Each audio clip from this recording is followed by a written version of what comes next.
बिस्मिल्लाहिर्रहमानिर्रहीम अस्सलामु अलैकुम students, this is Atif Ahmad your physics teacher.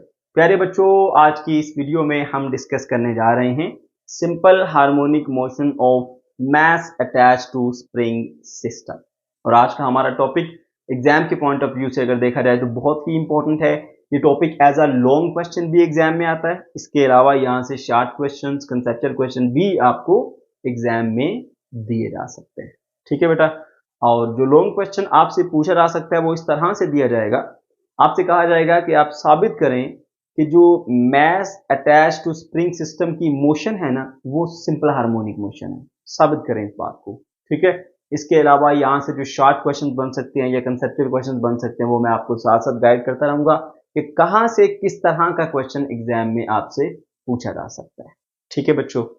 और आज के इस वीडियो लेक्चर में हमने स्ट्रेटजी थोड़ी सी चेंज की है। कुछ टॉपिक ऐसे होते हैं जिनमें एक्सप्लेनेशन की बहुत ज़्यादा ज़रूरत होती है, थोड़ी डिटेल में जाके। ठीक है बेटा। तो उन टॉपिक्स के अंदर हम एक छोटा सा कंसेप्चुअल ओवरव्यू शुरू में डिस्कस करेंगे, जिसमें बेसिक सारा कंसेप्ट देने के बाद आपके माइंड में एक स्केच बना दिया जाएगा। उसके बाद फिर हम आएंगे नोट्स के ऊपर। ठीक है। और नोट्स के अंदर मौजूद तमाम पॉइंट्स को डिस्कस किया जाएगा। सही है। ताकि आपको ये भी पता चले कि आपने इसको पेपर में लिखना कैसे है और कहाँ से किस किस तरह के क्वेश्चन बनेंगे, वो भी मैं आपको साथ साथ वहीं पर गाइड करूंगा। ठीक है। तो सबसे पहले आ जाइए जरा कंसेप्चुअल ओवरव्यू के ऊपर। बच्चों, कंसेप्चुअल ओवरव्यू में सबसे पहले मैं आपको बताऊंगा कि एसएचएम होता क्या है, इसका इंट्रोडक्शन। ठीक है। इसकी कुछ एग्जांपल्स बताऊंगा। उसके बाद फिर हम एक एग्जांपल कंसीडर करेंगे mass attach to spring system की। उसके मुताबिक आपको बताऊंगा कंस्ट्रक्शन। ठीक है। उसके बाद फिर आऊंगा जी इसकी एक्सप्लेनेशन के ऊपर कि इसकी जो मोशन होती है ना, वो किस तरह से एसएचएम है, किस तरह से वो सिंपल हार्मोनिक मोशन है। ठीक है। फिर उसके बाद इस एसएचएम की वेलोसिटी को डिस्कस करूंगा, इस एसएचएम की एक्सेलरेशन को डिस्कस करूंगा और लास्ट पे आ जाऊंगा उसके टाइम पीरियड के ऊपर। ठीक है। तो नंबर 1 से स्टार्ट कर रहा हूँ, इंट्रोडक्शन। और यहां पर मैं आपको बताऊंगा कि ये जो एसएचएम है, ये सिंपल हार्मोनिक मोशन है, ये होता क्या है। मेरे बच्चों, सिंपल हार्मोनिक मोशन सिंपली एक वाइब्रेटरी मोशन ही होती है, लेकिन साथ में एक कंडीशन है। कंडीशन क्या है मैं आपको बताता हूं। देखो, हम सब जानते हैं कि वाइब्रेटरी मोशन क्या होती है। एक फिक्स पोजीशन से जब कोई बॉडी आगे पीछे ऐसे मूव करती है, यानी इस तरह से आगे पीछे मूव करती जा रही करती जा रही करती जा रही, ये इसकी आगे मेन पोजीशन ओ कह लीजिए, ये ए और ये बी, ये दोनों आगे एक्सट्रीम पोजीशन। तो इससे आगे पीछे ऐसे ऐसे एक बॉडी ऑसिलेट कर रही है, हम कहते हैं ये वाइब्रेटरी मोशन है। लेकिन याद रखना, हर वाइब्रेटरी मोशन एसएचएम नहीं होती। ठीक है।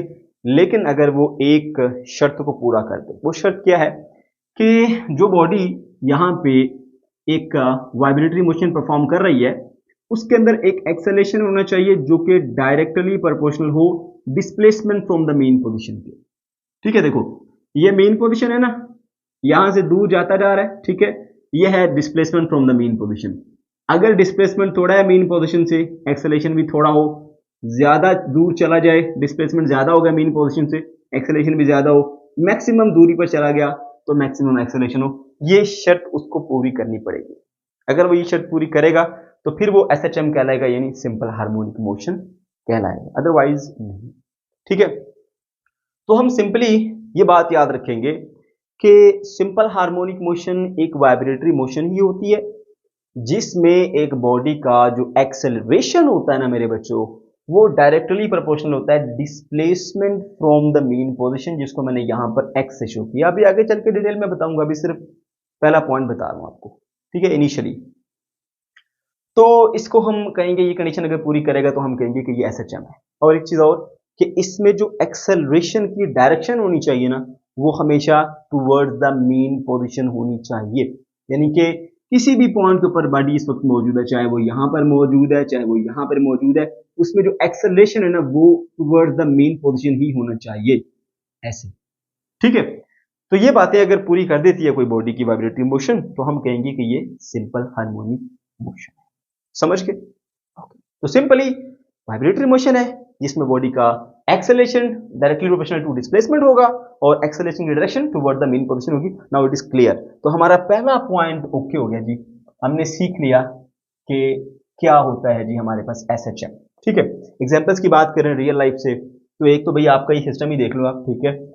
ये आपके पास एक मैस है जो कि एक स्प्रिंग से अटैच है और ये हॉरिजॉन्टल सरफेस पे पड़ा हुआ है, ऐसे ऐसे ऑसिलेट कर रहा है, ठीक है। ये इसकी एक एग्जांपल है। अभी हम इसको प्रूव करेंगे कि किस तरह से ये ऐसे चल रहा है, ठीक है। इसके अलावा एक पेंडुलम ले लीजिए। पेंडुलम क्या होता है मैं बता देता हूँ आपको। कोई भी आप छत से ना एक धागा बांध दो, साथ कोई बाल लटका दो ऐसे, और इसको यहाँ से थोड़ा सा डिस्प्ले करके छोड़ दो, तो ये इस तरह से ना आगे पीछे मूव करता रहेगा, इस तरह से, ऐसे ऐसे, ठीक है। तो ये भी हमारे पास एग्जांपल आ जाती है एक सिंपल हार्मोनिक मोशन की, ठीक है। लेकिन हमने यहाँ पे बात करनी बेटा mass attach to spring system की, ठीक है। और यही हमारा मेन आज का टास्क है, ठीक है। तो नंबर 2 पॉइंट पे आएंगे इसकी कंस्ट्रक्शन के बारे में, ठीक है। कंस्ट्रक्शन में बेटा आपने सिंपली कहना है कि भाई एक हॉरिजॉन्टल सरफेस है जो कि फ्रिक्शन लेस है, उसमें कोई फ्रिक्शन नहीं है, किसी किस्म की कोई रुकावट नहीं, बड़ा ही स्मूथ किस्म का, मुलायम किस्म का हमारे पास ये एक जो है वो सरफेस बना हुआ है, ठीक है। और फिर हमने एक स्प्रिंग ले लेना है, और स्प्रिंग भी ऐसा लेना है कि भाई उसका मास जो है वो इतना कम हो कि निग्लिजिबली स्मॉल हो, कि हम उसको निग्लेक्ट कर सकें, ठीक है। तो मास उसका जो है ना वो स्प्रिंग का बहुत ही कम होना चाहिए, ना होने के बराबर। फिर हमने एक ले लेना है जी, कोई मास ले लीजिए, आपके पास बॉल की तरह हो सकता है, कोई स्क्वायर शेप का ले लो, आपकी मर्जी है। मैंने यहाँ पे बॉल सी ली है एक मेटल की बनी, ठीक है। इसका मास m है, स्मॉल m, ठीक है। इसके साथ इसको हमने अटैच किया हुआ, ठीक है। और इधर से आप देख सकते हैं कि इसको एक सपोर्ट दी हुई है, ये जो है ना स्प्रिंग एक तरफ से इधर जुड़ा हुआ है और एक तरफ से इस बाल से ऐसे जुड़ा हुआ है। ये मेरे बच्चों आ जाती है हमारे पास इसकी कंस्ट्रक्शन, समझ गए, ये कंस्ट्रक्शन है। तो कंस्ट्रक्शन को भी हमने सीख लिया कि भाई कंस्ट्रक्शन इसकी किस तरह से होगी, आगे चल के फर्दर डिटेल नोट्स में बताऊंगा। उसके बाद फिर आ जाओ बच्चों जी इसकी एक्सप्लेनेशन के ऊपर कि किस तरह से ये SHM परफॉर्म करता है, ओके। देखो भाई यहां से ना सबसे पहले इस पॉइंट पर आओ, ठीक है। ये हमारी A डायग्राम है, ठीक है। इसको B डायग्राम कह लो, इसको C डायग्राम कह लो, या चलो कोई ABC हमने इस्तेमाल करना है, XY का Z का नाम दे दो। ये X वाली है और इसको कह दो Y, इसको कह दो Z, क्योंकि XY ABC हमने यहाँ पे इस्तेमाल किया है, ठीक है। पहली डायग्राम पे आ जाओ, डायग्राम X के अंदर यहाँ पे ना एक जो आपका मैस है स्प्रिंग के साथ अटैच है और इधर से उसको सपोर्ट के साथ भी जुड़ा हुआ है और ये बिल्कुल रेस्ट पोजीशन के ऊपर है, ठीक है। और इस सिचुएशन में आपका ये स्प्रिंग ना स्ट्रेच है ना कंप्रेस है, नहीं, या तो ऐसे दबा हुआ हो ऐसा भी नहीं है, या ऐसे खिंचा हुआ ऐसा भी नहीं है, ठीक है। तो ना ही इसमें कोई दबाव है किसी किस्म का, ना खिंचा हुआ है, ठीक है। ये बिल्कुल नॉर्मल कंडीशन के अंदर है, ओके। तो इस वक्त जो मैस है वो इस पोजीशन के ऊपर है, इस पोजीशन को हमने कहा ये मीन पोजीशन है, ठीक हो गया। दरमियानी पोजीशन O से हमने इसको डिनोट कर दिया, ठीक हो गया। अच्छा ओके जी, अब पहला पॉइंट क्लियर हो गया कि जब तक इसके ऊपर कोई नेट फोर्स अप्लाई नहीं हो रही, स्प्रिंग कंप्रेस नहीं है, ना ही स्ट्रेच है, मैस रेस्ट पर है, इनिशियल पोजीशन के ऊपर है O, जिसको हमने मीन पोजीशन कह दिया। लेकिन लेकिन लेकिन जैसे ही आपने इसके ऊपर यहां से फोर्स लगाई, इसको यहां से इधर खींचा, तो ये यहां से फोर्स लगाने के बदले यहां पे आपने फोर्स लगाई ना F, आपकी अप्लाइड फोर्स, तो ये यहां से खिसकता हुआ यहां पर पहुंच गया और इसने कुछ फासला तय किया इस डायरेक्शन के अंदर, ये, और वो फासले को हम कह देते हैं x वो फासला है और F वो फोर्स है जो हमने इसके ऊपर अप्लाई की थी। अब जब आप फोर्स अप्लाई कर दोगे ना बेटा, तो उसके बदले में क्या होगा, ये जो स्प्रिंग है ना, इस स्प्रिंग के अंदर एक खिंचाव आ जाएगा, स्प्रिंग है ना स्ट्रेच हो जाएगा आपका। जब स्प्रिंग स्ट्रेच हो जाएगा ना, तो स्प्रिंग के स्ट्रेच होने से ना उसके अंदर एक फोर्स बढ़ जाती है। आपने रियल लाइफ में ऑब्जर्व किया होगा, स्प्रिंग पकड़ो ऐसे खींचो, छोड़ोगे तो भागा भागा पीछे जाएगा, क्यों, उसके अंदर एक फोर्स स्टोर होगी थी, क्योंकि आपने स्प्रिंग को स्ट्रेच किया। तो जब आप स्प्रिंग को स्ट्रेच करेंगे उसके अंदर फोर्स स्टोर होगी। इसी तरह स्प्रिंग को कंप्रेस करो तभी फोर्स स्टोर हो जाती है, ऐसे दबा के रखो, छोड़ोगे तो ऐसे भागा बाहर जाएगा, ऐसा होता है ना। तो ये चीजें वो जो आप रियल लाइफ में ऑब्जर्व करते हो। तो जब स्प्रिंग स्ट्रेच होता है या स्प्रिंग कंप्रेस होता है ना बेटा, दोनों सूत्रों के अंदर उसके अंदर एक फोर्स भर जाती है जिसका नाम रखा जाता है रीस्टोरिंग फोर्स, ठीक है। तो जब हमने इस बॉल को यहां से इधर खींचा, तो इधर खींचने की वजह से यहां पे इसने कुछ फासला तय किया और स्प्रिंग में खिंचाव आ गया, उसमें रीस्टोरिंग फोर्स बढ़ जाएगी और जो रीस्टोरिंग फोर्स होगी उसकी जो डायरेक्शन होगी मेरे बच्चों वो इधर को होगी। अब आप पूछोगे सर क्यों इधर को क्यों होगी, ये रीस्टोरिंग फोर्स है, ठीक है। इधर को रिस्टोरिंग फोर्स क्यों होगी, कैसे होगी, हमें कैसे पता चला कि रिस्टोरिंग फोर्स की डायरेक्शन इधर को है। तो भाई आप यहां से बाल को छोड़ो ना, जरा आपको पता चल जाएगा। जैसे ही आप बाल को छोड़ोगे तो इसके अंदर जो फोर्स स्टोर थी ना वो इसको इधर लेके जाएगी, क्योंकि आप तो मूव नहीं कर रहे, आप तो फोर्स नहीं लगा रहे आप उसके ऊपर, आपने तो उसको रिलीज कर दिया तो वो इस तरफ को जाएगा। इसका मतलब ये हुआ कि उसके अंदर जो फोर्स भर गई थी ना, जो फोर्स स्टोर हो गई थी, वो फोर्स मेरे बच्चों इस डायरेक्शन में स्टोर हुई। समझ गए? इस वजह से ये इधर को भागा भागा भागा भागा भागा जा रहा है, तो रिस्टोरिंग फोर्स इधर को है। अब एक बात ये भी याद रखना कि अगर आप अप्लाइड फोर्स थोड़ी लगाते हो, ये डिस्प्लेसमेंट थोड़ा कवर होगा, डिस्प्लेसमेंट थोड़ा कवर होगा, इसमें जो रिस्टोरिंग फोर्स बढ़ेगी वो भी थोड़ी बढ़ेगी। पता है ना, स्प्रिंग को थोड़ा खींचोगे तो थोड़ी रिस्टोरिंग फोर्स होती है, ज्यादा खींचोगे तो ज्यादा रिस्टोरिंग फोर्स होती है, और ज्यादा खींचोगे तो और ज्यादा रिस्टोरिंग फोर्स होती है, लेकिन विद इन इलास्टिक लिमिट। ऐसा ना करो कि भाई स्प्रिंग को इतना खींच दो कि वो वापस बेचारा आ ही ना सके, ऐसा नहीं करना है। इलास्टिक लिमिट के अंदर रहते हुए कि अगर आप उसके ऊपर से फोर्स हटाएं तो बॉडी वापस अपनी ओरिजिनल शेप को रीगेन करे, इसको बोलते हैं इलास्टिक लिमिट। ठीक है, ओके। तो यहां पे याद रखना अब ये बात कि आपकी जो अप्लाइड फोर्स है वो बराबर है रीस्टोरिंग फोर्स के, लेकिन मेरे बच्चों यहां पर डायरेक्शन अपोजिट है तो जो नेगेटिव साइन है वो लगेगा। क्योंकि याद रखो कि ये जो हमारा वेक्टर्स का कांसेप्ट है वो ये कहता है कि भाई अगर आप दो वेक्टर्स को डील कर रहे हो ना, और अगर उनकी डायरेक्शन अपोजिट है, ठीक है, तो आपने दोनों में से किसी एक के साथ नेगेटिव साइन लगाना होता है। तो ये फोर्स वेक्टर है, ये फोर्स भी वेक्टर है, तो दोनों वेक्टर्स हैं, तो दोनों वेक्टर एक दूसरे के साथ अपोजिट है, तो हमने यहाँ पे माइनस लगा दिया। ठीक है, इसलिए ये बात याद रखना। ओके जी, अब जरा एक और बात जो है उसी को, ये बात पॉइंट याद रखना आपने, F is equal to minus F R. Okay, ये आपकी बुक में नहीं है, आपकी बुक में डायरेक्ट किया हुआ, मगर ये कि मैं पूरी डिटेल में जा रहा हूँ ताकि आपके माइंड में कोई कंफ्यूजन ना बाकी ना रह जाए ना। ठीक है, ओके बच्चों, अब जो यहाँ पे जो रिस्टोरिंग फोर्स है ना, उसका इसके साथ जरा ताल्लुक देख करो। ठीक है, ये जो रिस्टोरिंग फोर्स है ना, ये इस डिस्प्लेसमेंट के साथ इसका जो है वो ताल्लुक है डायरेक्ट। समझ गए कि जितनी ज्यादा जो है वो आपके पास जो डिस्प्लेसमेंट कवर होगी, उतना ज्यादा यहाँ पर क्या होगा, जो रिस्टोरिंग फोर्सेस ज्यादा होगी। जितना ज्यादा आप इसको आगे की तरफ ले जाते जाओगे जाते जाओगे जाते जाओगे जाते जाओगे, उतनी ज्यादा उसके अंदर जो है वो रिस्टोरिंग फोर्स आती जाएगी आती जाएगी आती जाएगी। ठीक है, तो रिस्टोरिंग फोर्स का इसके डिस्प्लेसमेंट के साथ जो है वो एक डायरेक्ट रिलेशन है। डायरेक्ट रिलेशन दो चीजों के दरमियान एक ऐसा ताल्लुक होता है कि जिसमें अगर एक चीज को बढ़ाओगे तो दूसरी चीज भी बढ़ जाएगी, एक चीज को कम करोगे तो दूसरी चीज भी कम हो जाती है। ठीक है, तो इन दोनों के दरमियान में एक डायरेक्ट रिलेशन पाया जाता है। अच्छा, तो हम यहाँ पे लिखेंगे कि भाई आपकी ये जो रिस्टोरिंग फोर्स है ना, वो डायरेक्टली प्रोपोर्शनल है किसके, वो रिस्टोरिंग फोर्स बेटा जी डायरेक्टली प्रोपोर्शनल है जी डिस्प्लेसमेंट के। डिस्प्लेसमेंट आ गया आपके पास x। अच्छा, एक चीज मैं आपको पहले क्लियर कर दूं कि दो तरह से चलते हैं। अब आपकी बुक वाले ने जो है ना ये वाली बात नहीं की कि ये अप्लाइड फोर्स जो है वो इक्वल टू रिस्टोरिंग फोर्स है, यहाँ पे डायरेक्टली वो रिस्टोरिंग फोर्स की वैल्यू पुट कर देता kx, और माइनस साइन यहाँ पे उसने लगा दिया।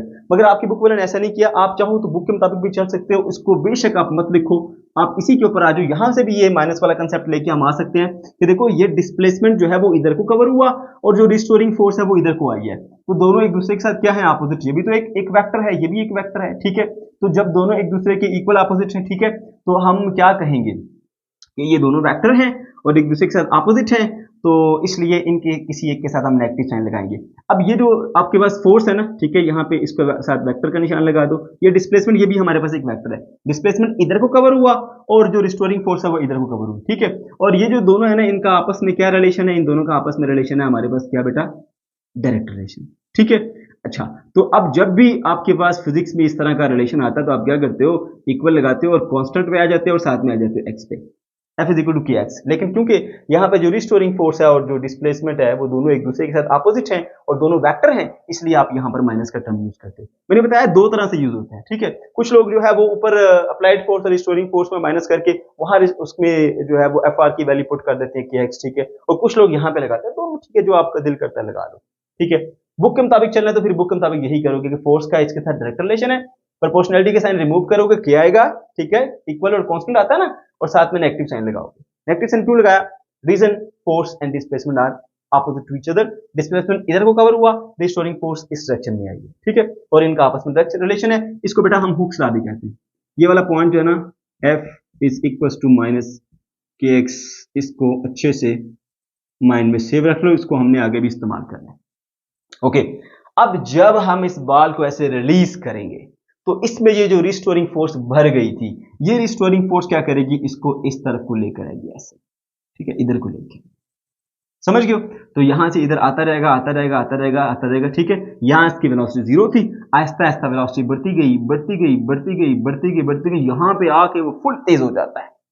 अक्सर आपने झूले में देखा होगा ना, स्विंग में जैसे झूला लेते हैं, ठीक है, जब वो यूं जा रहा होता है ना ऐसे, ये बिल्कुल रुक जाता है, फिर ऐसा से तेज तेज तेज तेज तेज और तेज और तेज, दरमियान में आके वो बहुत तेज हो जाता है, उसके बाद फिर ऐसा फिर ऐसा फिर ऐसा फिर ऐसा फिर रुक जाता है। बिल्कुल इसी तरह से यहाँ पर भी होता है, जब आपने यहाँ से बॉल को रिलीज किया, वो आहिस्ता आहिस्ता उसकी वेलोसिटी बढ़ती जाती है बढ़ती जाती है, इस मीन पोजीशन के ऊपर आके उसकी वेलोसिटी मैक्सिमम हो जाती है, बड़ा तेज हो जाता है, लेकिन फिर वो यहाँ पे रुक नहीं सकता। जैसे आप लोग रनिंग कर रहे हो ना फुल स्पीड के साथ, और आपको बोला जाए स्टॉप, आप रुक जाओगे? कभी भी नहीं रुक सकते, थोड़ा आगे जाके आप जो है वो मूव कर जाओगे, थोड़ा सा आगे जाके रुक जाओगे।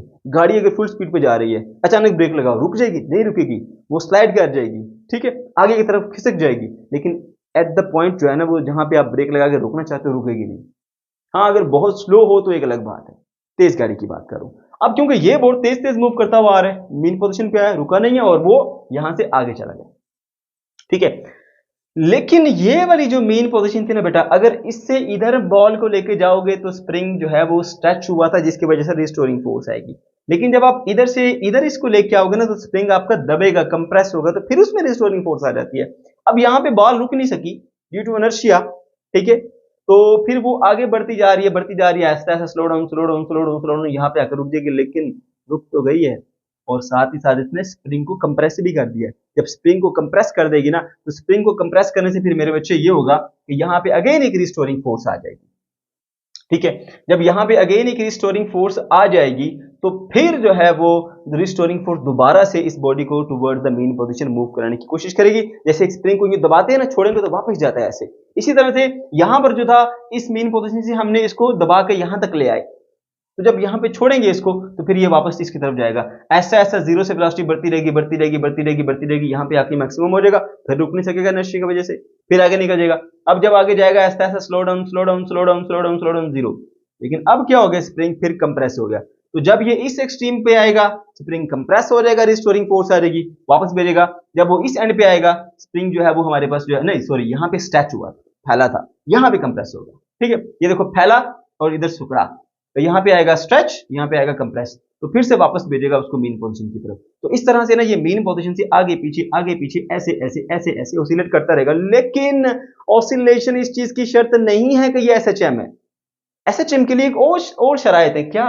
Acceleration should be directly proportional to displacement from the mean position, ठीक है। इसमें भी माइनस का साइन आता है, यहाँ पर मैंने अभी लगाया नहीं है, जो आगे चलेंगे तो फिर आपको बताऊंगा, फिर उसकी लॉजिक भी बताऊंगा कैसे आया, ठीक है। इतनी बात समझ में आ गई? ओके, तो अब हमने ये देख लिया कि भाई ये इस तरह से आगे पीछे एक वाइब्रेटरी मोशन परफॉर्म कर रहा है, बट हर वाइब्रेटरी मोशन हमारे पास सिंपल हार्मोनिक मोशन नहीं होती, उसको प्रूव करना पड़ेगी ये वाली शर्त। ओके, अभी चेक कर लेते हैं उसको। अब जरा एक लम्हे के लिए देखो कि ये हमारे पास एक इक्वेशन थी, इसको बोल दिया हमने इक्वेशन 1। इधर देखो जरा, यहां पर इसकी वेलोसिटी क्या थी, जीरो थी, जब छोड़ा तो क्या होगा, ऐसा ऐसा तेज हो रहा है तेज हो रहा है तेज हो रहा है तेज हो रहा है, वेलोसिटी चेंज हो रही है। तो जब एक बॉडी की वेलोसिटी चेंज हुई है, तो एक्सेलरेशन तो उसमें आएगा आएगा ना एक्सेलरेशन। इसके अलावा देखो डायरेक्शन भी तो चेंज हो रही है, यहाँ पे डायरेक्शन चेंज हुई, यहाँ पे डायरेक्शन चेंज हुई, तो फिर इसका मतलब है कि यहाँ पर एक्सेलरेशन होगा।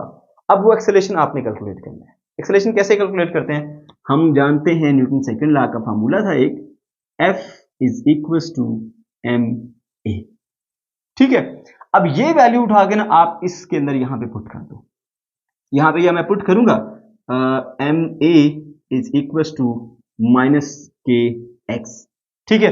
अब ऐसा करते हैं कि a को हम इधर ही रखते हैं, m इधर मल्टीप्लाई हो रहा है, उधर जाके डिवाइड हो जाएगा, k divided by m into x आएगा। अब देखो बेटा, आपके पास ये k क्या है, ये कांस्टेंट ऑफ प्रोपोर्शनैलिटी है, जो इस प्रोपोर्शनैलिटी के साइन को खत्म करने के लिए हमने यूज किया था, समझ गए। और m क्या है, मैस है। क्या ड्यूरिंग मोशन, ऐसे वाइब्रेटरी मोशन, मैस में कोई कमी आती है? मतलब ये किलो का था, गया तो आधा किलो का हो गया, इधर आया तो 1.5 किलो का हो गया, ऐसा कुछ हुआ? नो, ऐसा कुछ नहीं होता। तो इसकी जो ड्यूरिंग मोशन मैस में कोई चेंज नहीं आता, मैक्स फिक्स है, चेंज नहीं होता। तो जो चीज चेंज नहीं होती ना बेटा, उसे कांस्टेंट कहते हैं। ये तो ऑलरेडी कांस्टेंट ऑफ प्रोपोर्शनैलिटी था, ये भी कांस्टेंट है, तो ये दोनों मिलके एक कांस्टेंट बन जाएंगे, ठीक है। तो मैं ये लिखूंगा a is equal to minus constant into X, समझ गए। सो यहां पर आपके पास जो एक्सेलरेशन है, ठीक है, a वो आपके पास प्रोपोर्शनल टू माइनस एक्स बनेगा, क्योंकि देखो जब हम प्रोपोर्शनैलिटी के साइन खत्म करते हैं ना, तो इक्वल आता है, साथ में कांस्टेंट आता है। जब इसको वापस इंट्रोड्यूस करना है तो इक्वल भी जाएगा और कांस्टेंट भी जाएगा। इक्वल कॉन्स्टेंट चले गए, उसकी जगह प्रोपोर्शनलिटी आ गया। तो ये यहां पर हमारी बात साबित होगी कि इस बॉडी में जो एक्सेलरेशन है वो directly proportional to displacement from the mean position है। X is the displacement from the mean position, ठीक है।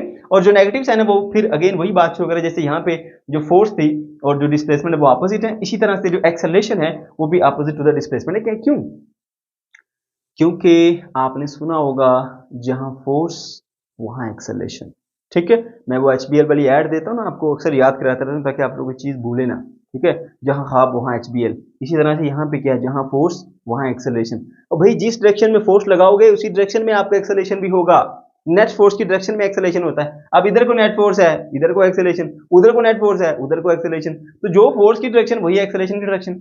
अब क्योंकि फोर्स और डिस्प्लेसमेंट जो है वो ऑपोजिट है, तो एक्सेलरेशन और डिस्प्लेसमेंट भी ऑपोजिट होंगे। दैट्स व्हाई हम कहेंगे कि माइनस साइन शो कर रहा है कि acceleration and displacement are opposite to each other. ठीक हो गया?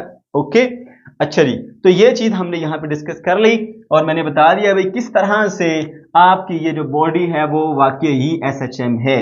ओके, अच्छा उसके बाद आ जाइए इसकी वेलोसिटी के ऊपर। सही है बेटा। अच्छा एक चीज यहाँ पे मिसिंग है, वो क्या कि एक्सेलरेशन किस तरह से टुवर्ड द मीन पोजीशन है, वो मैं एक्सेलरेशन वाले पॉइंट में बताऊंगा आपको।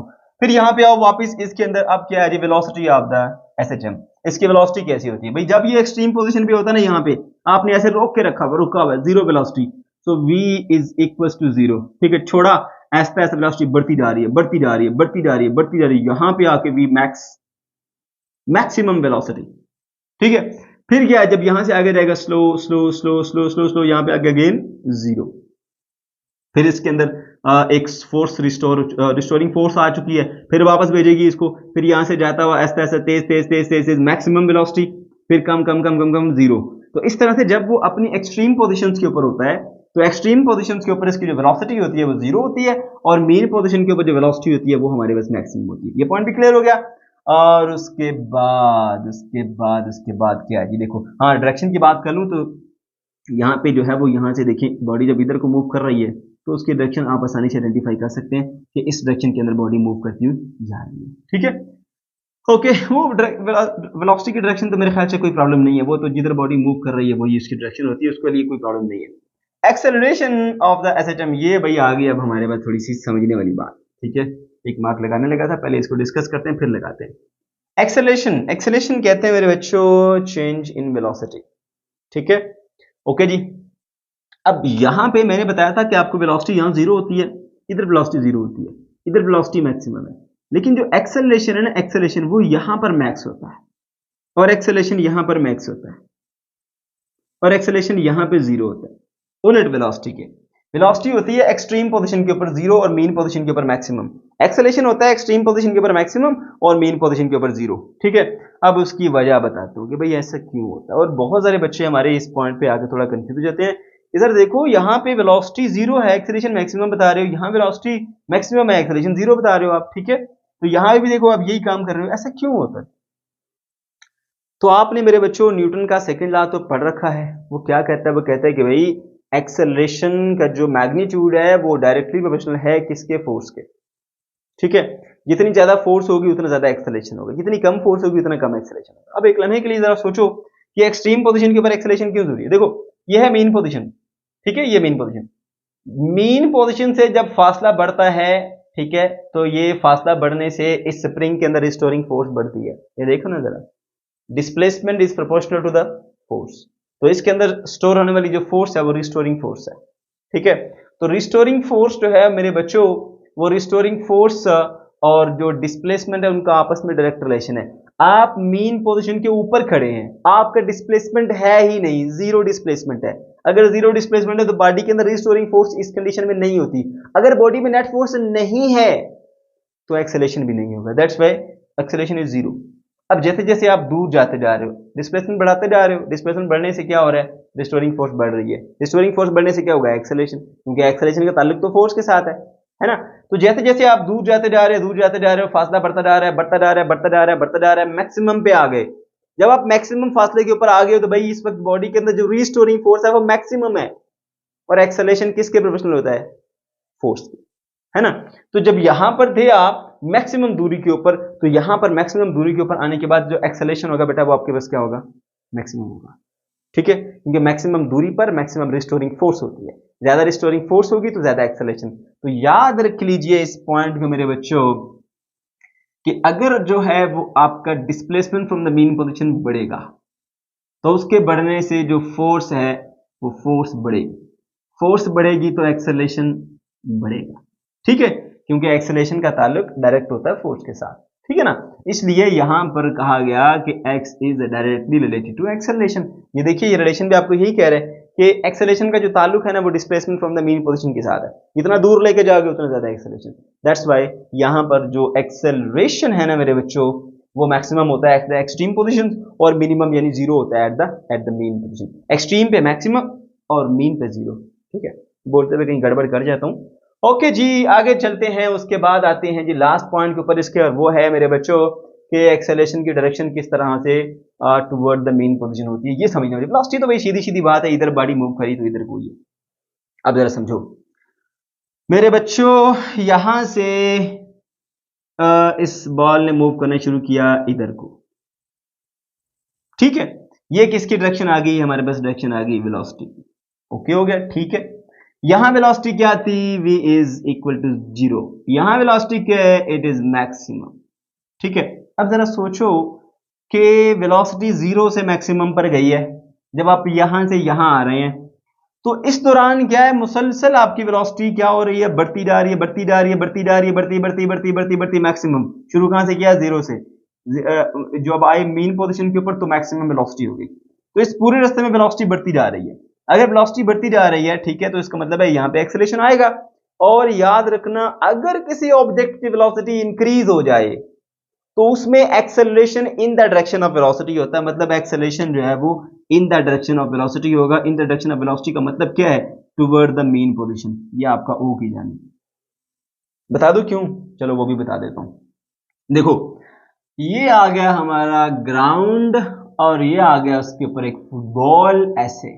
ठीक है, फुटबॉल मूव करता हुआ जा रहा है with some initial velocity v i. ठीक है, अब आपने ना कोई मतलब इसको वो एक मशीन जिससे वो हवा नहीं फेंकते, उससे इसको थोड़ी सी हवा दे दो ऐसे करके, एयर प्रेशर दो इसको ताकि थोड़ा तेज हो जाए। आपने इस डायरेक्शन में ना एक फोर्स लगा दिया है।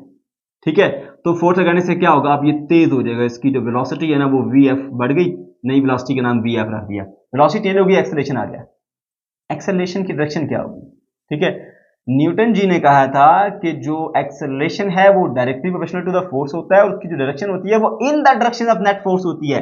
अब नेट फोर्स इस डायरेक्शन में लग रही है, एक्सेलरेशन भी किधर का होगा, इधर। और याद रखना, हमेशा ये बात याद रखो, बॉडी की वेलोसिटी इंक्रीज करते ही तब है कि जिधर को बॉडी मूव कर रही है उसी डायरेक्शन में फोर्स लगाओ। अगर उसी डायरेक्शन में फोर्स लगाओगे तो उसी डायरेक्शन में एक्सेलरेशन भी आएगा। That's why velocity and acceleration have the same direction when the velocity is increasing. ठीक है, इन केस ऑफ इंक्रीज। ये पॉइंट याद रख लो, कभी भूलना नहीं, जिंदगी में काम आएगा। ठीक है, वेलोसिटी अगर इंक्रीज हो रही है तो वेलोसिटी और एक्सेलरेशन दोनों एक ही डायरेक्शन में होंगे। ठीक है, और अगर यही फुटबॉल पड़ा हुआ है जी यहाँ पे, ठीक है, इधर से इधर मूव करता हुआ आ रहा है with some initial velocity v i, हमने सामने से इसको एयर प्रेशर दिया ऐसे थोड़ा स्लो डाउन करने के लिए, तो फोर्स किधर को लगाई हमने, फोर्स इधर को लगा दी। अब बताओ ये फुटबॉल को क्या करेगा, तेज करेगा या आहिस्ता करेगा? डेफिनेटली ये उस फुटबॉल को आहिस्ता करेगा। अब इसकी वेलोसिटी हो जाएगी वी एफ, नई वेलोसिटी पहले से कम है। ठीक है, क्या होगा, स्लो डाउन हो जाएगा। तो यहाँ पे जो फुटबॉल है वो स्लो हुआ है, यहाँ पे जो फुटबॉल है वो फास्टली मूव कर रहा था। फास्ट मूव तब करता है जिधर बॉडी जा रही है उसी उधर ही दिक्का लगाओ। अब एक फर्ज करो एक गाड़ी को हमने दिक्का लगाना है, 3 लोग इधर दिक्का लगा रहे हैं, अगर आप सामने से लगाना शुरू हो जाओगे तो क्या आप ज्यादा उसको तेज घुमा पाओगे, बल्कि उसको स्लो कर दोगे। ठीक है ना, तो भाई बॉल इधर को जा रहा है, आप सामने से फोर्स लगाएंगे तभी वो स्लो होगा, वैसे स्लो हो नहीं सकता। ठीक है, तो अगर इधर से फोर्स लगाएंगे तो स्लो होगा, अगर इधर से एक्सेलरेशन होगा तो फोर्स होगी तो इधर से एक्सेलरेशन भी होगा, क्योंकि जहां खाप वहां एचबीएल, जहां फोर्स वहां एक्सेलरेशन। ठीक है, तो याद रखो बच्चों, याद रखो, याद रखो, याद रखो कि अगर इधर को है वेलोसिटी तो ऑपोजिट में होगा acceleration in case when the body is getting slow. ठीक है, तो यहां पे आप देख लो, यहां से यहां तक आते हुए बॉडी की वेलोसिटी बढ़ रही है, 0 से मैक्सिमम पर आई है, बढ़ रही है, तो जिधर वेलोसिटी उधर एक्सेलरेशन। ओके, उसके बाद यहां से जाते हुए देखो जी, ये यहां से जब यहां तक बॉडी पहुंच रही है इस पोजीशन तक, अब इधर मैक्सिमम थी, इधर क्या होगी, 0। ठीक है, अब मैक्सिमम से 0 पे आ गई, जब बॉडी मैक्सिमम पे 0 पे आ गई तो अब क्या हुआ, अब ये हुआ कि वेलोसिटी में डिक्रीज आ गया। वेलोसिटी में डिक्रीज आया तो एक्सेलरेशन क्या होगा, opposite to the velocity, like this, ठीक है। So acceleration is toward the mean position. फिर से देखो, फिर से यहां से वापस जाएगा इधर को जा रहा है, इधर वेलोसिटी क्या थी 0, इधर आके फिर मैक्सिमम हो जाएगी, ठीक है। अब वेलोसिटी इंक्रीज कर रही है इस डायरेक्शन के अंदर, 0 से मैक्सिमम पर गई तो एक्सेलरेशन भी इन द डायरेक्शन ऑफ वेलोसिटी होगा, फिर मेन पोजीशन की तरफ। फिर देखो यहां से जब यहां पे पहुंच गया मीन पोजीशन के ऊपर तो उसके बाद ऐसा ऐसा slow down slow down slow down slow down, यहां पे आके फिर 0, ये मैक्सिमम थी इधर 0, क्या हुआ, स्लो डाउन, मैक्सिमम से 0 पे जा रहा है ना, स्लो डाउन, तो वेलोसिटी क्या होगी, opposite to the sorry acceleration होगा अपोजिट टू द वेलोसिटी। लो जी, अब देख लो मैंने पूरे इसके पाथ के दौरान दिखा दिया acceleration is always directed toward the mean position, तो साबित हुआ ये बॉडी एसएचएम परफॉर्म कर रही है, ठीक है बच्चों। आज तो मैंने आपको बड़ी डिटेल के साथ चीजें सिखा दी, एक एक पॉइंट डिटेल में जाके बता रहा हूं ताकि हमारे बच्चों को कोई प्रॉब्लम ना रहे, ठीक है, कोई कंफ्यूजन ना रहे। तो मेरे बच्चों एक्सेलरेशन को भी हमने पढ़ा दिया, ठीक है, सही हो गया। अब उसके बाद आ जाओ आखिरी पॉइंट के ऊपर, that is time period of SHM. Time period of SHM के ऊपर आ जाओ। टाइम पीरियड ऑफ एसएचएम क्या होता है जी, टाइम पीरियड कहते हैं बच्चों कि एक वाइब्रेशन मुकम्मल होने का जो टाइम होता है ना उसको टाइम पीरियड कहते हैं, ठीक है। अब देखो भाई ये यहां से लेट्स से यहां से चला था, इधर आया ऐसे और उसके बाद यहां रुका और फिर वापस गया ऐसे, एक वाइब्रेशन कंप्लीट। जब एक वाइब्रेशन कंप्लीट होगी टाइम नोट करो, वो टाइम आपका कहलाता है टाइम पीरियड, समझ गए। और अब हमने उसके लिए एक मैथमेटिकल रिलेशन भी बनाना है, ठीक है। वैसे तो डेरिवेशन मैंने आपको सारी अभी नोट्स में जाके करानी है दोबारा से, लेकिन चलो थोड़ा सा ओवरव्यू दे देता हूँ क्योंकि अभी हमारे पास पूरी स्पेस होती है, जरा अच्छे तरीके से हम चीजों को एक्सप्लेन कर सकते हैं। ओके जी, अब वहां पे जो कुछ बेसिक कंसेप्ट इस्तेमाल होने में पहले ही बता देता था कि वहां पे डेरिवेशन को समझते हुए आपको दिक्कत ना आए। तो बच्चों यहाँ पे जो कंसेप्ट इस्तेमाल होगा थोड़ा सा यहाँ पर भी होगा, मैंने यहाँ पे नहीं किया, वो अगर डेरिवेशन में नोट्स में बताऊंगा, ठीक है। और वो कंसेप्ट है बच्चा आपका जो आपने फर्स्ट ईयर की क्लास में सीखा था एंगुलर मोशन वाले चैप्टर्स में, और वहां पर आपने सीखा था relation between linear and angular velocity, linear angular displacement, linear angular acceleration. वो आपको आने चाहिए, नहीं आते तो उसके लिए आप जो है वो हमारे लेक्चर देख सकते हैं, सर्च करें जाके relation between linear and angular quantities by Atif Ahmad, आपको वो मिल जाएगा, ठीक है। चलो बहरहाल अभी मैं थोड़ा सा रिवाइज करा देता हूँ आपको। अब यहाँ पे ना एक टर्म हमने इस्तेमाल करनी है ओमेगा। ओमेगा कहते हैं मेरे बच्चों एंगुलर वेलोसिटी। एंगुलर वेलोसिटी का मतलब होता है कि कोई बॉडी कितने चक्कर काटती है पर सेकंड, ऐसे ऐसे ऐसे घूमती जा रही घूमती जा रही घूमती जा रही है, पर सेकंड कितने चक्कर काटती है, वो क्या होगी, या टाइम की रिस्पेक्ट से कितने चक्कर काटती है, यार पर सेकंड नहीं कहना, आपकी मर्जी है, ठीक है, फिर ऐसे एतराज करोगे। तो ओमेगा इज इक्वल टू क्या होता है बेटा आपके पास, angular displacement divided by time. Angular displacement कहते हैं कि ऐसे बॉडी कितना घूमी है, ऐसे इतना इतना इतना इतना इतना, तो ये एंगल ही होता है ना, तो एंगल को ही बेसिकली हम एंगुलर डिस्प्लेसमेंट कहते हैं, ठीक है, डिवाइडेड बाय टाइम।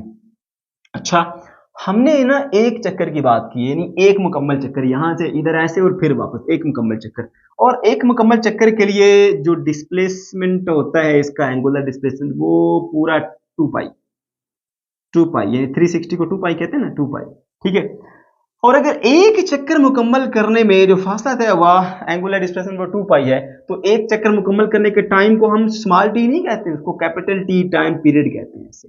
तो इस तरह से मेरे बच्चों आपके पास एक टर्म बन जाएगी omega is equals to 2 pi by capital T, ये बनी, ठीक है। तो जिन मेरे बच्चों को वो कंसेप्ट भूल गया है मैंने आपके लिए रिवाइज करा दिया, क्योंकि मैंने डायरेक्टली ये कंसेप्ट यूज करना है, वहां पे जब मैं स्टार्ट करूंगा ना तो 1/t यानी कि जो आपका टी है ना वो आपका जो है वो क्या कहते हैं रेसिप्रोकल ऑफ फ्रीक्वेंसी होता है, या आप यूं कहते हैं जी f is equals to 1/t, ये एक दूसरे के रेसिप्रोकल होते हैं। तो ये जो डिवाइडेड बाय टी है उसको हम यूं करके लिखते हैं omega is equals to 2 pi f। तो जब मैं डायरेक्टली लिखूंगा ना omega is equal to 2 pi f तो आपने परेशान नहीं हो जाना, ये यहाँ से आया इस तरह से, मैंने आपको सारी वो डिटेल बेसिक बता दी है, ठीक है मेरे बच्चों। तो हमने स्टार्ट करना है इसके फार्मूले को, omega is equals to 2 pi f, फिर f की वैल्यू पुट कर देना 1/2, ओके, इट इंप्लाइज दैट या it is equals to 2 pi by capital T, ये आ गया, सही है। हमें किसकी वैल्यू चाहिए, टाइम पीरियड की, तो हम ऐसा करते हैं टाइम पीरियड ऊपर ले आते हैं, ओमेगा उसको नीचे चला जाएगा 2 पाई बाय ओमेगा, ये आ गया हमारा एक रिलेशन। इसके अंदर सिर्फ आपने ओमेगा की वैल्यू पुट करनी है, आंसर आ जाएगा। अब बोलोगे सर ओमेगा की वैल्यू कहां से पुट करें, बताता हूं। वो जो आपको भी मैंने बताया ना कि relation between linear and angular velocity, ठीक है, वहां पर आपने एक्सेलरेशन के लिए एक फॉर्मूला पढ़ा था, a is equals to minus X into omega square. ये एक्सेलरेशन का एक फॉर्मूला वहां पर आपने सीखा था। अगर याद है तो ठीक है, नहीं याद तो मेरे बच्चों इसको देख लेना, अगर नहीं देखना तो फिर याद कर लो, एक काम तो करो ना, ठीक है, या समझ लो, समझना नहीं है तो याद कर लो, ठीक है। अगर याद है तो अच्छी बात है। ये आपका एक्सेलरेशन का एक फॉर्मूला है। दूसरा एसएचएम के अंदर जो एक्सेलरेशन का हमने ये फॉर्मूला बनाया जी, ये वाला किधर गया यार, ये वाला ए इज इक्वल टू माइनस, इसको भी मैं ऐसे ना हाईलाइट कर देता हूँ, इंपॉर्टेंट है, ठीक है, थोड़ा साफ साफ लिख देते हैं इसको, के बाय एम, के डिवाइडेड बाय एम, समझिए। ओके, तो एक ये वाला रिलेशन, ठीक है, और दूसरा रिलेशन जो है पहले मैं लिखता हूँ इसको, a is equal to minus X omega का स्क्वायर, ये वाला, और दूसरे वाला बेटा a is equal to minus K by M into X, ये वाला। इन दोनों को ना आपस में रिलेट करना है, यहां से ओमेगा की वैल्यू निकलेगी, इसके अंदर पुट कर देनी है, सही है। तो जब ये a इसके भी इक्वल है, ये इसके भी इक्वल है, मतलब दोनों आपस में इक्वल होंगे, तो माइनस एक्स जो है मेरे बच्चों ओमेगा का स्क्वायर इज इक्वल टू बनेगा minus K by M into X, और माइनस माइनस से गया और एक्स एक्स से गया, और omega square is equal to क्या बन गया, omega square is equal to K by M आ गया, ठीक है। अब आप ओमेगा की वैल्यू चाहते हो या नहीं चाहते, चाहते हो ना, ओमेगा इज इक्वल टू आएगा आपके पास के बाय एम, लीजिए आपका ओमेगा गर्मा गर्म तैयार। ओके, अब उठा के इसमें पुट कर दो, ये वाली है t इज इक्वल टू 2 पाई divided by K by M, divide हो रहा है ना, यहाँ पे उल्ट करके मल्टीप्लाई कर दो, तो फाइनल फॉर्मूला आ जाएगा t इज इक्वल टू 2 पाई under root M over K. लीजिए आपका टाइम पीरियड रेडी। अब आ जाओ जी अपने नोट्स के ऊपर, और वहां जाके अब आपको मैं डिटेल से चीजें बताता हूँ कि कैसे आपने इन चीजों को लिखना भी है, ठीक है, और एग्जाम में क्या क्या चीजें लिखेंगे, किस तरीके से लिखेंगे, और सारी डिटेल वहां पे जाके शेयर करता हूँ आपके साथ। ओके बच्चों, अब जरा इनकी डिटेल्स में आ जाओ। तो सबसे पहले इसका इंट्रोडक्शन। तो जैसा आपने सीखा बेटा कि सिंपल हार्मोनिक मोशन एक वाइब्रेटरी मोशन ही होता है, ठीक है, और दो कंडीशन है साथ में, एक तो उसमें जो बॉडी ऑसिलेट कर रही है, वाइब्रेट कर रही है अबाउट द मीन पोजीशन, उसका एक्सेलरेशन जो है वो डायरेक्टली प्रोपोर्शनल होना चाहिए डिस्प्लेसमेंट से फ्रॉम द मीन पोजीशन, और एक्सेलरेशन की डायरेक्शन जो है वो टुवर्ड द मीन पोजीशन होनी चाहिए, वही यहाँ पे डेफिनेशन है। Such oscillatory motion in which acceleration of a particle is directly proportional to displacement from the mean position and it is always directed toward the mean position। देखा क्या है, vibratory motion है, दो condition, acceleration displacement from the mean position के साथ direct relation में होना चाहिए, और एक्सेलरेशन की सिमत टुवर्ड द मीन पोजीशन। तो बेटा अपने नोट्स में पहली हेडिंग लगाएंगे आप सिंपल हार्मोनिक मोशन की, और उसे आप डिफाइन करेंगे, ठीक है, साथ में ये मैथमेटिकल एक्सप्रेशन लिखना मत भूलिएगा।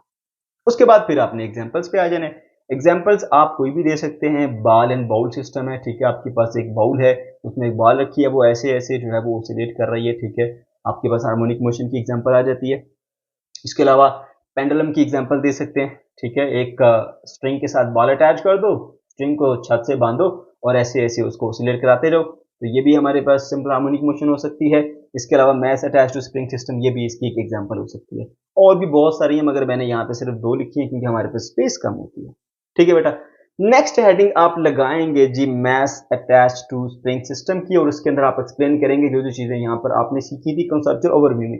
क्या बताया गया था बेटा आपके पास, एक स्प्रिंग होगा, उसको आपने फ्रिक्शनलेस सरफेस पे रखना है, साथ में एक मैस अटैच करना है, ठीक है, और मैस उसको इस बॉडी का ये जो बॉल है इसका मैस m है, ठीक है, और ये जो स्प्रिंग यूज किया है उसका मैस नहीं होता, वो बिल्कुल मतलब सॉरी वेट नहीं होता उसका, बिल्कुल जो है वो लाइट सा होता है, उसको हम इग्नोर कर सकते हैं, ठीक है, ये बातें आपने लिखनी है। तो कैसे लिखेंगे, सबसे पहला point, let a mass m attach to spring, mass of the spring is ignore, ठीक है, ये मैस है, इस स्प्रिंग से अटैच किया और स्प्रिंग का मैस बेटा हमने इग्नोर किया, इतना कम है कि हम उसको इग्नोर करेंगे, ठीक है। Mass m is free to move on the frictionless horizontal surface, ये हमारी वो फ्रिक्शनलेस सरफेस है जिसके ऊपर ये मैस आसानी से ऐसे बिना फ्रिक्शन के मूव कर सकता है, ठीक है, ये बताएंगे।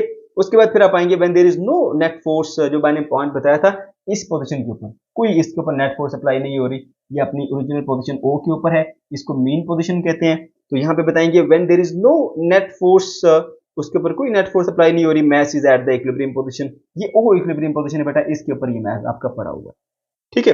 When we apply a force F to displace mass toward the right, हमने जब इसके ऊपर एक फोर्स अप्लाई की है ना, ठीक है, तो देखो ये फोर्स है ना, ये फोर्स जो मैंने शो की बेटा, ये रिस्टोरिंग फोर्स है, तो बॉडी में इस डायरेक्शन के अंदर स्टोर होती है, ठीक है। लेकिन हमने इसके ऊपर फोर्स अप्लाई करके इसको इधर लेकर गए थे। ये मैं अप्लाइड फोर्स की बात है, जब हमने फोर्स अप्लाई की इस डायरेक्शन के अंदर, हमारी फोर्स और ये दोनों एक दूसरे के इक्वल अपोजिट होती हैं। ये मैंने आपको पॉइंट बताया भी था और मैंने ये आपके साथ शेयर भी किया था। दो तरह से आप इसको लेके चलते हो, applied force is equal to restoring force, ये दोनों अपोजिट हैं, एक के साथ नेगेटिव साइन लगा लो, या फिर आप नेगेटिव साइन वाला काम जो है वो यहाँ पे लेके आ सकते हो जब आप फोर्स को डिस्प्लेसमेंट के साथ रिलेट करोगे, ठीक है। तो जो भी करना चाहो आपकी मर्जी है। यहां से लेके यहां तक गए, छोड़ा, ठीक है, फिर वापस आएगा, तो यहां से यहां तक आपने फोर्स अप्लाई किया, आपकी अप्लाइड फोर्स, और ये वो डिस्प्लेसमेंट। अब अप्लाइड फोर्स के नतीजे में स्प्रिंग स्ट्रेच हो गया, बीच में क्या आ गई, एक रिस्टोरिंग फोर्स स्टोर हो गई है। तो वो बात बताएगा when we apply a force F to displace the mass toward the right from the mean position, right side की तरफ मूव करने के लिए आपने जो फोर्स अप्लाई की, ठीक है, it cover some displacement x and the restoring force is produced in the spring. जहरी सी बात है, स्प्रिंग स्ट्रेच होगा, जब आप यहां से यहां तक डिस्प्लेस करेंगे उसमें रिस्टोरिंग फोर्स आ जाएगी। फिर आपने मेरे बच्चे ये पॉइंट बताना यहाँ पे जरूरी है कि जो रिस्टोरिंग फोर्स होती है ना बेटा, वो डिपेंड कर रही होती है displacement from the mean position की। अब स्प्रिंग को यहाँ से इसके ये वाले पॉइंट को यहाँ से ज्यादा आगे लेकर जाएंगे ना, तो स्प्रिंग ज्यादा जो है वो स्ट्रेच हो जाएगा। जितना ज्यादा स्प्रिंग स्ट्रेच होगा उतनी ज्यादा उसके अंदर स्टोर फोर्स बढ़ती चली जाएगी, फोर्स स्टोर होती चली जाएगी, ठीक है। तो इसलिए जो आपने पॉइंट यहाँ पर लाजमी मेंशन करना है कि restoring force is proportional to displacement, और फिर मेरे बच्चों आपने ये बात मैथमेटिकली भी शो करनी है, F is proportional to displacement. साथ में नेगेटिव साइन क्यों लगाया, नेगेटिव साइन इसलिए लगाया बेटा, डिस्प्लेसमेंट भी वेक्टर क्वांटिटी है, फोर्स भी वेक्टर क्वांटिटी है। दो वेक्टर क्वांटिटीज को जब आप इकट्ठा डील कर रहे होते हो और उनकी डायरेक्शन एक दूसरे के साथ अपोजिट होती है, तो बेटा आप नेगेटिव साइन लगाते हो, इसलिए आपने यहाँ पर नेगेटिव साइन लगाया। फिर आप इस कांस्टेंट के बारे में बात करोगे कि कांस्टेंट के जो है वो हमारे पास कांस्टेंट ऑफ प्रोपोर्शनैलिटी है, जिसको हम स्प्रिंग कांस्टेंट कहते हैं। ये स्प्रिंग कांस्टेंट अगर मजीद लिखना चाहते हो एक बात लिख दो कि भाई it is constant of proportionality, ठीक है। फिर आपने जो नेगेटिव साइन होते हैं उनको लाजमी जो बात आपने जो है वो बतानी होती है नेगेटिव साइन के हवाले से, जो भी रीजन हो कि negative sign shows that the direction of the force is opposite to the displacement. बताया दोनों वेक्टर हैं, वेक्टर जब अपोजिट होते हैं तो एक के साथ नेगेटिव साइन लगाना पड़ता है, डिस्प्लेसमेंट और फोर्स वेक्टर है, इसलिए एक के साथ नेगेटिव साइन लगा दिया हमने, और वो है डिस्प्लेसमेंट। ओके, फिर डायग्राम बनाओगे इसकी प्यारी सी इस तरह की खूबसूरत सी, और बताओ ये मेन पोजीशन है, ये एक्सट्रीम है, ये एक्सट्रीम है, ठीक है, और ये पॉइंट ए है, ये पॉइंट बी है, ये पॉइंट ओ है, नाम दे दो इसको, ठीक है। अच्छा, उसके बाद फिर आप ये बताओगे कि हमने अभी तक जो है वो मैस को ऐसे स्ट्रेच करके यहाँ तक रखा हुआ है, स्प्रिंग को स्ट्रेच करके मैस को यहाँ तक डिस्प्लेस किया हुआ है। जैसे इसको हम यहाँ से रिलीज करेंगे तो क्या होगा, खुद सोचो ना, जब यहाँ से रिलीज करोगे मैस को तो भागा भागा इधर आएगा, वो बात अब आपने बतानी है। When the mass is released it move toward the mean position, जैसे ही छोड़ा मेन पोजीशन ओ की तरफ बढ़ता हुआ जाएगा। Due to inertia it can not stop at the mean position and start moving toward the left side. अब देखो यहाँ पे इसकी वेलोसिटी जीरो थी, मैंने बताया था ना आपको, थोड़ा वेलोसिटी तेज होती जा रही, बढ़ता बढ़ता बढ़ता बढ़ता यहाँ पे आके बहुत तेज हो जाता है। जब बॉडी बहुत तेजी से भाग रही होती है ना, उसको अचानक आप रोक नहीं सकते, ठीक है। तो क्योंकि जब भी किसी बॉडी की जो स्टेट में आप चेंज लेके आना चाहते हैं तो वो बॉडी रेजिस्ट करती है, इसको हम इनर्शिया कहते हैं। तो अब इस वक्त बॉडी जो है वो स्टेट ऑफ मोशन में है, तो वो रेस्ट में हम उसको लेना चाह रहे हैं, अगर हम अचानक उसको रोकने की कोशिश करेंगे तो रुकेगी नहीं, वो आगे निकल जाएगी। इसी तरह से ये मैस जो है वो यहाँ पर आके रुक नहीं सकता ड्यू टू इनर्शिया, और वो अपनी मोशन को कंटिन्यू रखता है और फिर इधर आ जाता है, लेकिन आहिस्ता आहिस्ता स्लो डाउन होता जाता है, slow down slow down slow down, यहाँ पे आके फिर रुक जाता है, ठीक है। तो जब यहाँ से यहाँ तक आएगा तो इसके अंदर मेरे बच्चे फिर एक रिस्टोरिंग फोर्स बचेगी, और वो क्यों बनेगी, वो इसलिए बनेगी कि यहाँ पे इसके अंदर अब स्प्रिंग कंप्रेस हो गया, पहले स्प्रिंग स्ट्रेच हुआ था इसलिए रिस्टोरिंग फोर्स आई थी। जब यहाँ से यहाँ तक बॉल आ गई तो अब स्प्रिंग कंप्रेस हो गया है, कंप्रेस होने की वजह से फिर इसमें रिस्टोरिंग फोर्स आ जाएगी, ठीक है। तो due to inertia it can not stop at the mean position and start moving toward the left side, इसलिए उसने लेफ्ट साइड के ऊपर मूव करना शुरू कर दिया, यहां से आगे, वजह इनर्शिया है। Now spring begins to compress and mass slow down. अब ऐसा ऐसा क्या हो रहा है, जब इस पॉइंट से आगे जाएगा ना, देखो स्प्रिंग यहाँ नॉर्मल कंडीशन में था, जब बॉल आगे जाएगी तो बॉल स्प्रिंग को दबाना शुरू कर देगी, जब बॉल स्प्रिंग को दबाना शुरू कर देगी तो स्प्रिंग कंप्रेस होता जाएगा, कंप्रेस होता जाएगा। जाहिर सी बात है अब इसकी अंदर जो एनर्जी थी वो इस्तेमाल होती जा रही है, स्प्रिंग को कंप्रेस करने में एनर्जी कम होती जाएगी, ये स्लो डाउन होता जाएगा, स्लो स्लो स्लो स्लो यहाँ पे आकर बिल्कुल रुक जाएगा, ठीक है। Now spring begins to compress and mass slow down, slow down होता है। Okay, at left extreme position mass comes to rest and again a restoring force is produced. देखो यहाँ पे ये वाली हमारी लेफ्ट एक्सट्रीम पोजीशन है, ये राइट एक्सट्रीम पोजीशन है। जब वो लेफ्ट एक्सट्रीम पे आता है तो रेस्ट पे आ जाता है, ठीक है। जब यहाँ रेस्ट पे आता है तो उसके अंदर फिर से रिस्टोरिंग फोर्स आ गई, वजह मैंने बता दी बेटा, क्योंकि स्प्रिंग कंप्रेस हो गया, ठीक है। और फिर से वो कोशिश करेगा यहाँ से वापस जाने की, क्योंकि उसके अंदर रिस्टोरिंग फोर्स उसको मेन पोजीशन की तरफ जाने के लिए मजबूर करती है, ठीक हो गया। So at left extreme position, mass comes to rest and again restoring force is produced at that will push back the mass toward the mean position. वो वापस निकलेगी चलो mean position की तरफ, ठीक है। तो यहाँ पर भी जो रिस्टोरिंग फोर्स थी वो मीन पोजीशन की तरफ धकेल रही थी, यहाँ पर भी रिस्टोरिंग फोर्स मीन पोजीशन की तरफ धकेल रही थी, इसलिए वापस भेजेगी उसको ओ की तरफ, ठीक है। अब इस तरह से दोबारा यहाँ जीरो पर था वेलोसिटी उसकी, वेलोसिटी बढ़ती गई, बढ़ती बढ़ती बढ़ती बढ़ती यहाँ पे फिर मैक्सिमम हो जाएगी, फिर वो यहाँ पे इनर्शिया की वजह से रुक नहीं सकेगा, फिर वो आगे निकलना शुरू हो जाएगा और अब की बार वो स्प्रिंग को क्या करेगा, स्ट्रेच करना शुरू कर देगा। तो अब उसकी एनर्जी आहिस्ता आहिस्ता स्प्रिंग को स्ट्रेच करने में इस्तेमाल हो रही है, वो कम होती जाएगी, कम होते फाइनली आके फिर वो ए पे जाके रेस्ट पे आ जाएगा। फिर यहाँ पे आगे स्प्रिंग जो है वो स्ट्रेच हो गया, फिर रिस्टोरिंग फोर्स आगे वो फिर वापस भेजेगा। इस तरह से इस एक्सट्रीम पे आता है तो स्प्रिंग स्ट्रेच हो जाता है, इस एक्सट्रीम पे आता है तो स्प्रिंग जो है वो कंप्रेस हो जाता है। यहाँ पर भी रिस्टोरिंग फोर्स बढ़ जाती है, यहाँ पर भी रिस्टोरिंग फोर्स बढ़ जाती है, ये इसको इधर भेजती है मीन पोजीशन की तरफ, ये इसको इधर भेजती है मीन पोजीशन की तरफ। इस तरह से ये फिक्स पोजीशन से आगे पीछे ऐसे ऐसे ऐसे ऐसे ऑसिलेट करता रहता है। अब ये बात भी आपने लिखनी है। This results a back and forth motion about the mean position and acceleration in the body is given by the Newton's second law. अब देखो यहाँ पर इसकी जो वेलोसिटी थी वो क्या थी, जीरो, यहाँ पर मैक्सिमम है, वेलोसिटी में चेंज आया, एक्सेलरेशन तो प्रोड्यूस होगा। एक्सेलरेशन को हम कहाँ से मालूम कर सकते हैं, न्यूटन सेकंड लॉ का फॉर्मूला इस्तेमाल करते हुए, F = ma, ठीक है बेटा, ओके। तो F = ma में यहाँ पे हमने जो ये वाला फॉर्मूला है बेटा वो यहाँ पे पुट करना, जैसे मैंने आपको डेरिवेशन में करके बताया था। तो सिंपली बेटा इस इक्वेशन के अंदर ना यहाँ पे F की जगह पे ये वैल्यू पुट कर दो, ma = -kx। हमें एक्सेलरेशन के लिए रिलेशन चाहिए, मास साथ में मल्टीप्लाई हो रहा है, इधर आके डिवाइड, ठीक है। अब अगर यहाँ तक जो है वो हम आपने कर लिया, उसके बाद डायरेक्टली पहले मैं आपको इस पॉइंट पे लेके जाऊंगा, फिर बीच के पॉइंट बताऊंगा क्योंकि उनकी लॉजिक नहीं है। इसके बाद हमारा डायरेक्ट पॉइंट ये वाला आता है, ये मैंने क्यों कराया उसकी वजह बताऊंगा क्योंकि वहां पर इस्तेमाल होनी है। अब मेरे बच्चों देखो -k/m आपने लिख दिया, अब k कांस्टेंट का प्रोपोर्शनैलिटी है, ये देखो हमने बताया था यहाँ पे, यानी चेंज नहीं होता, और जो m है वो मास है, मैंने बताया था कि ड्यूरिंग मोशन मास भी चेंज नहीं होता, तो m भी कांस्टेंट k भी कांस्टेंट, दोनों को इकट्ठा कांस्टेंट कर दो, ठीक है। और उस जगह मैंने यहाँ लिखा, ये देखो a इसी तरह से, इक्वल इसी तरह से, माइनस उसी तरह से, इसकी जगह लिखा कांस्टेंट और x उसी तरह से आ गया, ठीक है। तो इक्वल और कांस्टेंट जब जाता है तो प्रोपोर्शनैलिटी का साइन वापस आ जाएगा, a is proportional to -x, तो आपके पास ये रिलेशन बन गया, सही है बेटा। अब जो बीच में जो ये वाला बुक वाले ने किया स्टेप, ओमेगा की वैल्यू निकाल के आपको दी है, ओमेगा कांस्टेंट है, ठीक है, वो वाला स्टेप आपका टाइम पीरियड के अंदर इस्तेमाल होना है, इसलिए मैं यहाँ पे इसको परफॉर्म कर देता हूँ। मैंने आपको अभी कंसेप्चुअल ओवरव्यू में बताया था बेटा कि आपने बेसिकली ये जो ओमेगा की वैल्यू निकालनी होती है ना, दो एक्सेलरेशन को कंपेयर करके निकालनी है। एक एक्सेलरेशन आपका ये SHM वाला, और एक एक्सेलरेशन जो है वो आपका वो जो सर्कुलर मोशन वाले कॉन्सेप्ट से हमने लिया था, जो कि एक रिलेशन है बिटवीन द लीनियर और एंगुलर क्वांटिटीज है, ठीक है। तो वो दो फॉर्मूले थे बेटा, एक था आपके पास acceleration is equal to minus omega square into x, और दूसरा जो हमने यहाँ पर एक्सेलरेशन निकाला वो है a is equal to minus k/m into x। इन दोनों का मेरे बच्चों आपने कंपेयर करना है, ये वाला और ये वाला, a इसके भी बराबर, a इसके भी बराबर, तो ये दोनों आपस में बराबर होंगे, दोनों का आपस में बराबर कर दो, ठीक है। तो x इधर से कट गया, माइनस इधर से कट गया, omega square is equal to k/m, लो जी मसला हल हो गया।